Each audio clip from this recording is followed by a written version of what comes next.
Welcome to Insider PV, and I'm very excited and happy as all the episodes. Well, first of all, I want to say thank you to our sponsor, Servicambio, that they help people, if they're buying a property, to change these services under their name.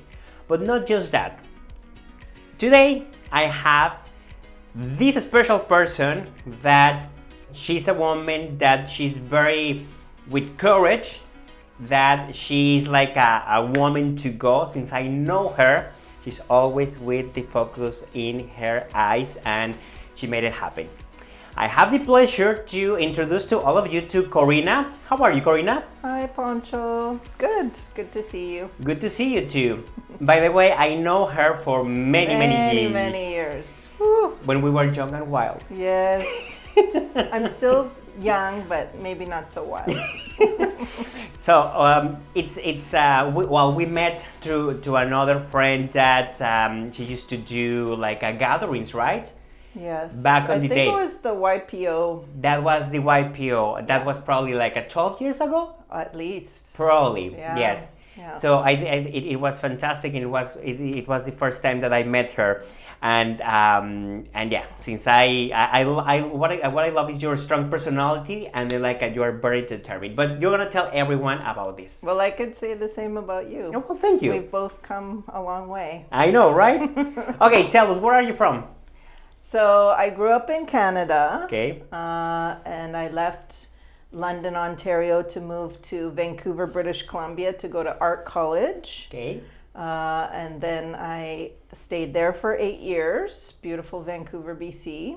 And then I moved back to Toronto for a year, and then I moved to Mexico. So that was in 2001. Okay. So when you moved to Mexico, it was PV or it was another part of Mexico? It was PV. Okay. I thought I was not going to come and live in Puerto Vallarta. I know probably everyone says that, right? Yes, I say that too. Well, I had decided that I was going to move to Mexico. I had packed up everything, and I was done with the cold, and I was done with Canada and the culture and everything. Yeah. I loved tropical places. I was happy in the sun, happy being warm. So I thought I'm going to try and live in Mexico. I had friends that owned a gallery in Mexico City, and they said, come here, we can try and get you some job in the arts. I thought, okay, I'm going to come to Puerto Vallarta first just to chill, because I'd never been to Puerto Vallarta before. Okay. I'd been to Mexico. I traveled around Mexico for 3 months in 1996. Okay. With a boyfriend, backpacking. Okay. But I'd never been to Puerto Vallarta, this area. So I said, I'll come and check it out. All I knew about it was the Love Boat, because that was one of the stops on the Love Boat. That was it. It's funny because in the previous episode, my guest Levine, he mentioned the same thing about the Love Oh, Boat. really? Yes. Welcome to beautiful Puerto Vallarta. Yeah, and charro and Yes. and all that. So I said, okay, I'm going to check it out. It looked a bit tacky, to be honest. I was like, oh, it's going to be really touristy and tacky, not my thing, but I'll take a look. So I came, and, well, long story short, I fell in love with it. The mountains, the jungle, the ocean, the beauty. And it was still, back then, a little town. Yes. Not really a little town, but it was there was no such thing as traffic. Sayulita was still very small. There was just dirt roads, and it was a bit of a different vibe. So, so I stayed. So you ended up... I didn't go to Mexico City. That was my question. I said, I think I'll stay here. Yeah. That's good. Well, it's very interesting that you mentioned that your main plan was to go to Mexico City because you are involved with the arts. And then did you find that also here in Vallarta back in the day? Not so much. Okay. I was doing a lot of more political kind of art. Vallarta's more about kind of easy breezy, so it wasn't really conducive to the kind of art I was doing. But you look around and there's just art in the beauty of it, right? It's just like the sunsets, the ocean. So that satisfied me. That's awesome. So, besides the sunsets, the beach, and the mountains, what else did capture you about Puerto Vallarta? The culture, Yeah. the food. Okay. Uh, I didn't have a lot of money when I came here. I basically had about $100 in my pocket. Wow. So living on tacos was very feasible. Yes. Tacos were inexpensive back then. I mean, they're still pretty inexpensive. Yeah. So, but back then it was, really cheap. So, and I met some interesting people, of course. People that I felt were kind of like me, wanting something different Yeah. from the country that they were living in. And of course, the local Mexican people too. Although it was hard for me to make a lot of Mexican female friends because I felt, a lot of people here have their own families or they were, with a husband. Mm-hmm. So to hang out with a single extranjera girl was, not really something that was in there. They had, time to spend with their families and their husbands and things like that. So I ended up hanging out mostly with a lot of foreigners, and I had a few Mexican friends, which I still have to this day. Yeah, which is fantastic. Yeah. So from that time to now, many things happen, and you, as an entrepreneur, you decide to do something. I remember that you used to work in Oscars, right? Timeshare. Timeshare. Yes. So what made you to jump from timeshare to open your business? Well, timeshare was good to me for a while. I did really well. I was a good salesperson. I had there was a good product I was working for, and but I think times changed with timeshare, and it wasn't really something people were interested in anymore. That way of vacationing. Along came Airbnb and things like that, right? For how long you did timeshare, by the way? 15 years. Wow. Okay. Long time. Yeah. My first job here was as a waitress in the Santa Barbara Theater, if anyone remembers that. That is by Basilio Vadillo? Yes, always out this. Yes, working for Gary and Billy. That was fun times. Yeah. But then the timeshare thing, I did it for a while, and then it just it became very stressful. It can kind of crush your soul a little bit. Yeah. Because sometimes you're not always telling the truth, and the fact that the people would go into the presentations and there would be a lot of high pressure. Yeah. So I didn't feel that great all the time sending people into the presentation. So then I decided. Well, do you want me to talk about? Sure. Yeah. Please. So the good thing about being in that industry was I met my husband, Ricardo. Lots of people know him as Lobo. Lobo, yes. That he has a beautiful moral. Yes. Yes. So he and I met through the timeshare industry.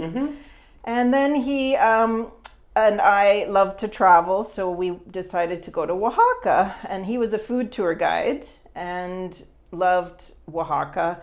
And we found out about mezcal in Oaxaca and loved mezcal. You never tried mezcal before in your life? I had, but hadn't really done very much deep dive into it. I knew it was like kind of smoky, and we were tequila drinkers, but we hadn't really known anything. Yeah. Okay. So one day we were walking around Oaxaca and we saw this bar, and we knocked on the window because we thought it was open, but it wasn't. And they said, "Oh, do you have an appointment?" And we said, "What do you mean an appointment?" And they said, "Well, we do tastings." And we're like, "Oh, okay. Can we come back?" They said, "Yes, so come back." That was a place called Mezcaloteca, which is still there to this day in Oaxaca. Really cool place. Highly recommended if anyone goes to Oaxaca to learn about mezcal. And so we came back, and they did this whole setup with flights, and they had the bottles and a map, and it was super interesting. We learned a ton, especially about what kind of work goes into making those spirits, which is very laborious. The history, mostly small batch families, generations of people making it. And I just looked at Lobo and I said, we need to do this with tequila when we go back home, because nobody was really doing that. There wasn't really tastings back then. So we came back and we started doing the tastings with only tequila, and we worked out of one of the restaurants downtown. We didn't really have a space, but they were very nice with Lobo during the food tour times.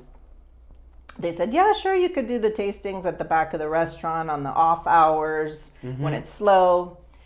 And well, it just started taking off, and we just started growing, and the business got busy, and we started adding more tastings. We started adding mezcal to the tastings. We started doing them from our patio.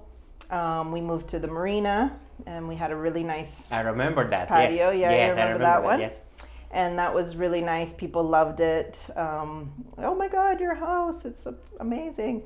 And we just started learning more and more about mezcal and tequila. Well, Lobo was the one that did the tastings, and I did everything else. Okay. And unfortunately, in 2015, he passed away from cancer. Yeah. And that was very shocking, because we all found out he was sick, and then a month later he passed away. Oh, I'm sorry. Yeah. You know that story. And I had two options. It was either, stay in bed with the covers over my head, or attend to the bookings that were already in the reservations. Yeah. So I got up and I just started doing the tastings myself. I had a couple people that were already working with us. Edgar Cisneros is one of them, who does a lot of the festivals here, the Ceviche Festival. And so he's still with me to this day. That's fantastic. Yeah. And I started really doing a deep dive into spirits and Mexican spirits. And I found that it was super interesting. There was a lot more that I could learn. I'm still learning. And it's a fascinating kind of industry. And it's definitely a small community of people that are really interested in that. And I actually just got back from Durango, an amazing trip learning all about mezcal from Durango. But anyways, back to that time, so it just kind of took off, and now I have a space in Versailles, on Hamburgo, 150 Hamburgo Interior C. So there's a little corredor called Corredor Versailles. Next to Cha? There's Cha on the street, and then there's a corredor that has the burger place, taco canasta, and then Vallarta Tequila Tastings is at the end. Okay. And then I just recently opened Aguamiel, which is a little breakfast place. I opened it with my partner Francie, who people know from Bonito Kitchen. Oh, okay, yeah. And it's a breakfast place, and we're open from 9 to 2. Every day except Tuesdays, and that's going well. And it has fantastic smoothie bowls and chilaquiles and huevos rancheros, but even bowls with salads and things like that. Lots of very fresh, kind of healthy stuff. Sometimes that's kind of hard to find in Vallarta, right? But back to the tasting. So now I've been in that space. When I found it, it was basically dirt and trees. So I've had to construct it, and this was all on my own. Yeah. So that was a big learning process, building something, as anyone probably knows.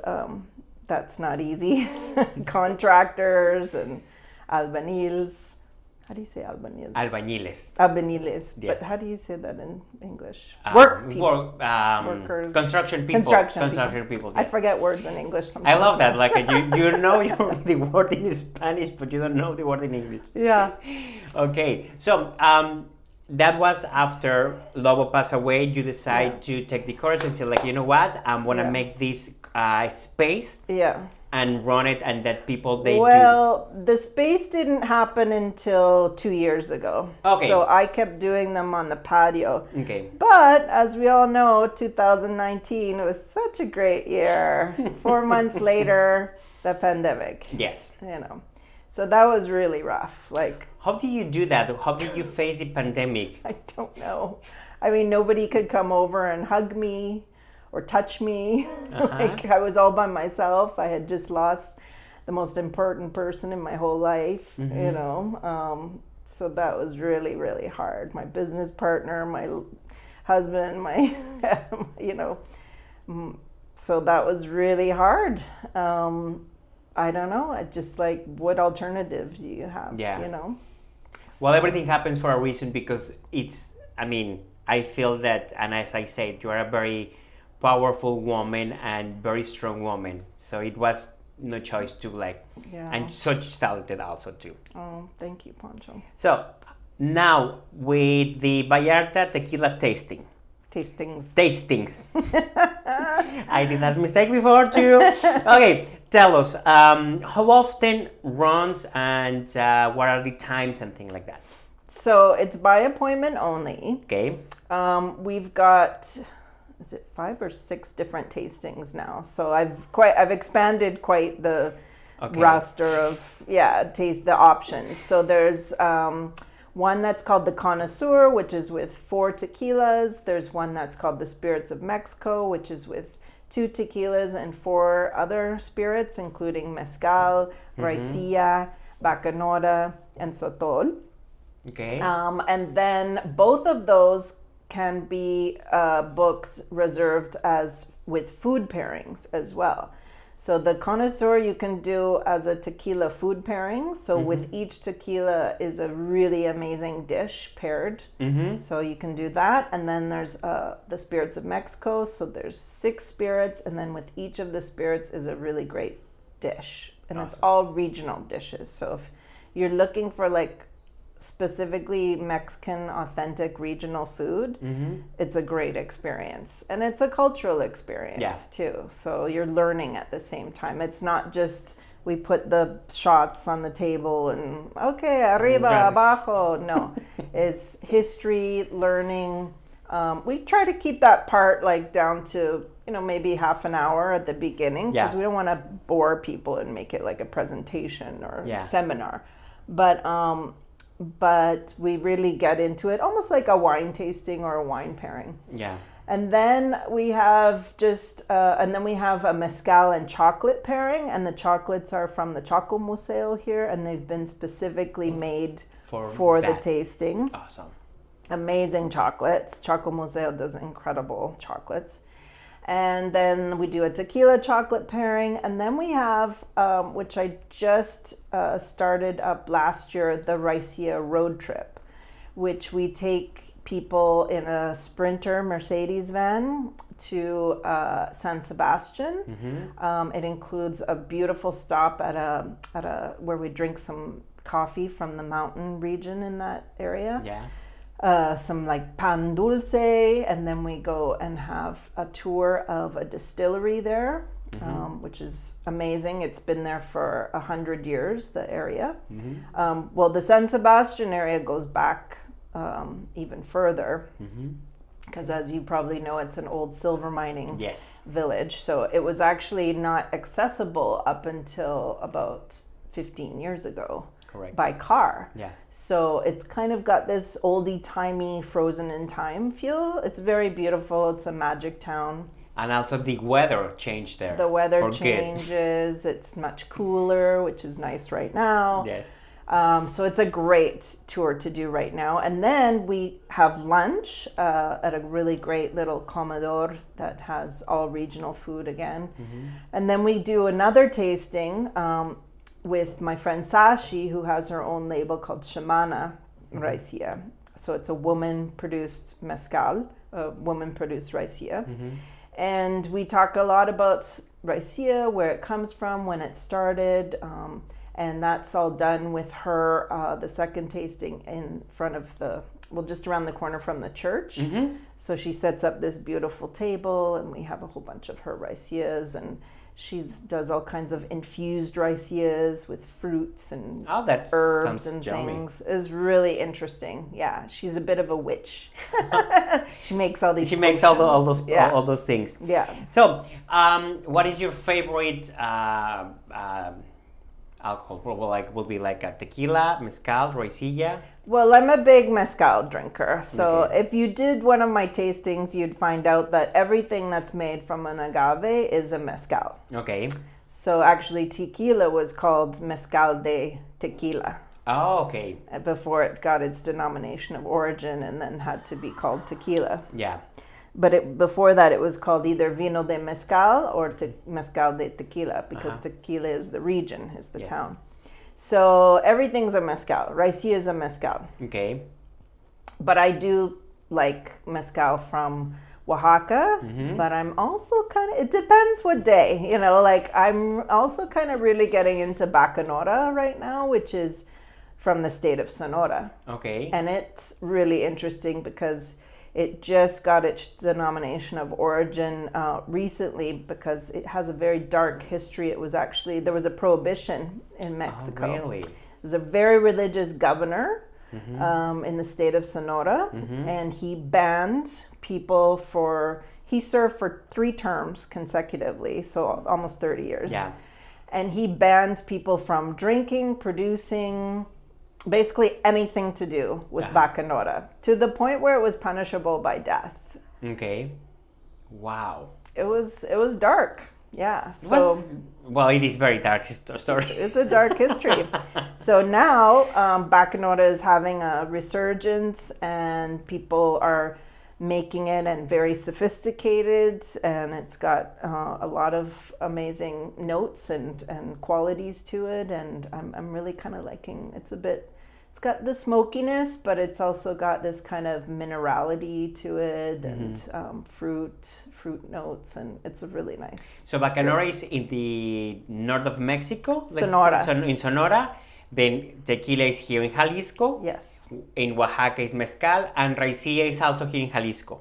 Yes. Well, Okay. actually, mezcal can be made in many places. Okay. I actually just came back from Durango. Okay. And Durango has been making mezcal as long as Oaxaca has been making mezcal. Oh, that's a very good cultural point. Yes. Michoacan makes fabulous mezcal, so a lot of places make mezcal. So does the flavor of the mezcal in different areas change, or is it the same? Absolutely. Oh, yeah. It's like wine. It's very similar to wine. The terroir, the region, the weather, what kind of water, what kind of fruit is growing nearby, the climate, all similar. So it's I think it's important that people know that if they want to drink tequila or mezcal, they should sip it little by little, not just to do the shot and be crazy, because that is going to turn your head totally. Yeah. I mean, there's a reason why that whole thing was invented with the lime and the salt and the shots. Because shot glass, when you think about it, when you take it, it totally bypasses your tongue, right? So the taste buds, it doesn't hit the taste buds. It just goes right back into your throat, right? So you can drink crappy stuff and you wouldn't know it, right? Yeah.